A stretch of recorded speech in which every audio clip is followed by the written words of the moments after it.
আসসালামু আলাইকুম ওয়া রাহমাতুল্লাহ। বিজয় কল্যাণ পরিষদ নিরাপত্তার জন্য 6টি ডিউটি পোস্টের সকলের দৃষ্টি কামনা করতেছি। আমরা অসময় নিরপরাধ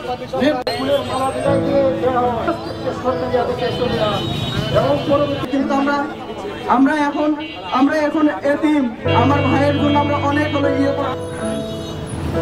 আপনারা আমার বাবাকে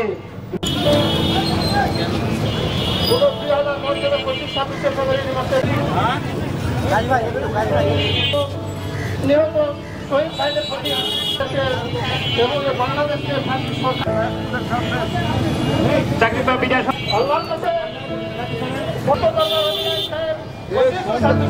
আমাদের স্বাভাবিক জীবনযাপন করেন।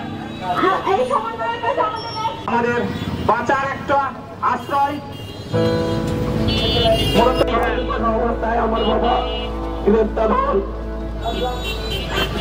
এটা বাংলাদেশে এবং এখানে প্রত্যেকেই নির্যাতিত। এখানে উপস্থিত প্রত্যেকটা বিডিআর সদস্য যারা দেশের সার্বভৌমত্ব রক্ষায় যারা বাংলাদেশ বর্ডারকে সুরক্ষিত রাখে, এখানে প্রত্যেকটা সদস্যই দেশের কোনো ধরনের বিশৃঙ্খলা তৈরি করার জন্য নয়।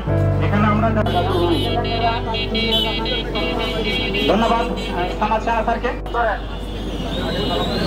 আসসালামু আলাইকুম। এখানে রাখা হয়েছে, ফাঁসির আসামি বানানো হয়েছে মিথ্যা মামলায়।